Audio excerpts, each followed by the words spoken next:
అనగనగా ఒక రాజుకి ఒక పీడకలొచ్చింది. ఆ కలలో ఆయన పళ్ళన్నీ ఊడిపోయాయి. ముందున్న 2 పళ్ళు మాత్రమే మిగిలాయి. ఆ కల చూసిన తర్వాత రాజుకు అస్సలు నిద్రపట్టలేదు. అసలు ఈ కల తాలూకు అర్థం ఏంటి? ఇదేమైనా హిడెన్ మెసేజా అని అన్ని పుస్తకాలు చదివాడు, కానీ ఎందులోనూ సమాధానం లేదు. వెంటనే ఊర్లో ఉన్న మేధావులందరినీ పిలిచి, నాకు ఇలా కలొచ్చింది, దీని అర్థం ఏంటి అని అడిగాడు. అందులోంచి ఒక మేధావి నుంచుని, ఈ కల తాలూకు అర్థం ఏంటంటే, మీ కుటుంబంలో ఉన్న వాళ్ళందరూ చచ్చిపోతారు, మీరు మాత్రమే ఒంటరిగా మిగిలిపోతారు అనేదే ఈ కల తాలూకు అర్థం అని చెప్పాడు. రాజునయ్యుండి, నేను నా కుటుంబాన్ని కాపాడుకోలేనని చెప్తున్నావా? వెంటనే ఇతన్ని జైల్లో వేసేయండి అని ఆదేశాన్ని ఇచ్చాడు. కాసేపటి తర్వాత ఇంకొక మేధావి నుంచుని, ఈ కల తాలూకు అర్థం నాకు తెలుసు అన్నాడు. సరే చెప్పు అని అన్నారు రాజుగారు. వెంటనే అతను ఏం చెప్పాడో తెలుసా? మీ కుటుంబంలో ఉన్న వాళ్ళందరికన్నా నీకే ఎక్కువ ఆయుష్ ఉంటుంది.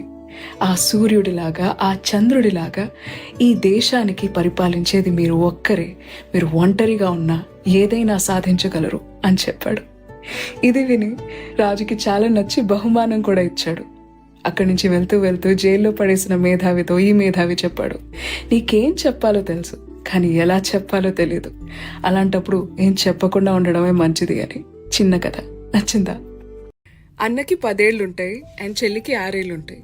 అన్న దగ్గర కలర్ఫుల్ స్టోన్స్ ఉన్నాయి అండ్ చెల్లి దగ్గర క్యాండీస్ ఉన్నాయి. చెల్లి వెళ్ళి అన్నయ్యని అడిగింది, అన్న నాకు నీ దగ్గర ఉన్నవి స్టోన్స్ నాకు ఇవ్వా అని.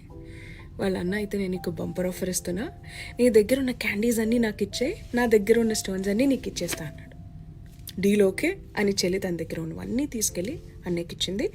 స్టోన్స్ అన్నీ తీసుకుంది. కానీ ఆ రోజు రాత్రి వాళ్ళ అన్నయ్య ఒక్క క్షణం కూడా పడుకోలేదు. టెన్షన్తో ఉన్నాడు. చెల్లి బ్యాగ్ వెతుకుతున్నాడు, అన్నీ వెతుకుతున్నాడు. ఎందుకంటే అన్ని మార్బుల్స్ ఆర్ అన్ని స్టోన్స్ నేను ఇచ్చేస్తున్నాను అని చెప్పి వాళ్ళ అన్నయ్య ఒక స్టోన్ దాచుకున్నాడు తనకివ్వకుండా. తను ఎలా అయితే ఒక స్టోన్ దాచుకున్నాడు, అలాగే వాళ్ళ చెల్లి కూడా తనకివ్వకుండా క్యాండీస్ ఎక్కడైనా దాచుకుందేమో అని అనుమానంతో పడుకోలేకపోయాడు. చెల్లిని నమ్మకంతో చూడలేకపోయాడు, ఆడుకోలేకపోయాడు. యూసీ, మన రిలేషన్షిప్లో కూడా ఎవరైతే జెన్యున్గా ఉండరో వాళ్ళే వాళ్ళ పార్ట్నర్ జెన్యున్గా లేరేమో అని డౌట్లో టైం వేస్ట్ చేస్తూ ఉంటారు, హర్ట్ చేస్తూ ఉంటారు. It's a very small story, but I hope it made sense. ఓయ్, నువ్వు జీవితంలో ఎప్పుడైనా తప్పు చేస్తే ఆ తప్పుని ఓన్ చేసేసుకో. అవును, నేను తప్పు చేశాను అని ఒప్పేసుకో.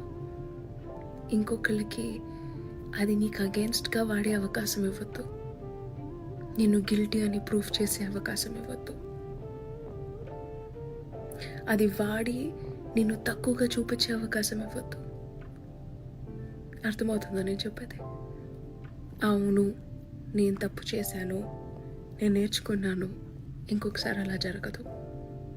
అయిపోయింది, ఫినిష్. ఇంకేం మాట్లాడతారు ఎవరైనా? నువ్వు ఎన్ని రోజులైతే నువ్వు చేసిన చిన్న పొరపాటు నుంచి దూరం పారిపోతావో, ఆ చిన్న పొరపాటు అంత పెద్దగా మారడం స్టార్ట్ అవుతుంది. అందరూ అది వాడటం స్టార్ట్ చేస్తారు. Don't run away from your mistakes, own them up. చాలా బరువు తగ్గిపోతుంది మనసు నుంచి. Trust me on that. పెళ్లి చూపులకి వెళ్తూ ప్రియా వాళ్ళమ్మ ప్రియాని అడిగింది, అది మనం ఇల్లు అద్దెకిద్దాం అనుకుంటున్నాం కదా, ఎలాంటి వాళ్ళకి అద్దెకిద్దామని. అప్పుడు ప్రియా చెప్పింది, రెంట్ పే చేయగలగాలి కదా, సో ఏదైనా ఉద్యోగం చేస్తున్న వాళ్ళైతే బెటర్, అండ్ ఫ్యామిలీ టైప్ అయితే బెటర్, కొంచెం ఇల్లు బాగా చూసుకుంటారు కదా, అండ్ చెత్త అది పోసేకుండా బాగా మెయింటైన్ చేయాలి.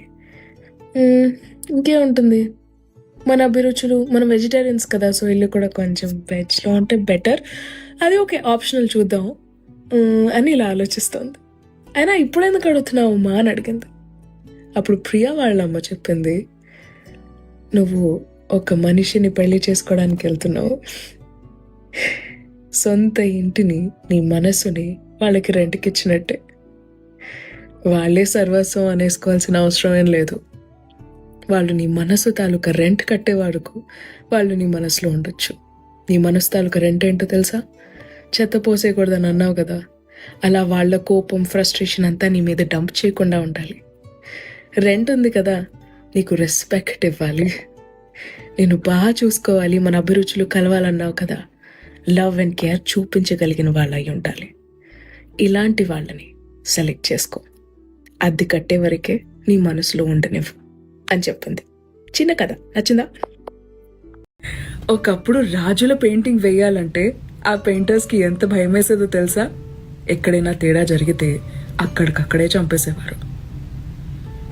అలా జరుగుతున్న కాలంలో ఒక కన్ను లేని, ఒక కాలు లేని ఒక రాజావారు పెయింటర్స్ అందరినీ పిలిచారు అతని పెయింటింగ్ వేయమంటూ. పెయింటర్స్ చాలామంది ఒంట్లో బాగాలేదని రాలేదు. ఒకరిని లాక్కుని తీసుకొని వస్తే చేయ కట్ చేసేసుకొని, నా వల్ల కాదు రాజావారు, నన్ను వదిలేసేయండి అని బ్రతిమాలారు. కానీ ఒక పెయింటర్ తనంతట తనే ముందుకొచ్చి, నేను వేస్తాను రాజావారి పెయింటింగ్ అని చెప్పాడు. ఊరు జనం అంతా చాలా ఇంట్రెస్ట్తో వెయిట్ చేస్తున్నారు, ఎలా వస్తుంది ఏమవుతుంది అని. 10 రోజుల తర్వాత పెయింటింగ్ ఫినిష్ అయింది. చూడ్డానికి ఊరు జనం అంతా వచ్చారు. లైఫ్ సైజ్ క్యాన్వాస్ పెద్ద సైజ్ షీట్ మీద రాజావారిలాగే ఒక గుర్రంపై కూర్చున్నారు. అటువైపు కాలు కనిపించదు కదా గుర్రం మీద కూర్చుంటే. సో ఆయన కాలు లేదన్న విషయం పెయింటింగ్లో కనిపించలేదు. ఆయన చేతిలో బాణం పట్టుకున్నారు. బాణం వేసినప్పుడు కళ్ళు ఎలా ఉంటుంది? ఇలా. సో ఒక కన్ను లేదన్న విషయం కూడా కనిపించలేదు. చాలా చక్కగా వేశాడు పెయింటింగ్. ఇతరుల్లో మంచిని చూడగలగటం కూడా ఒక ఆర్టే అని రాజావారు చెప్పి ఆ ఆర్టిస్ట్కి పెద్ద బహుమానాన్ని ఇచ్చారు.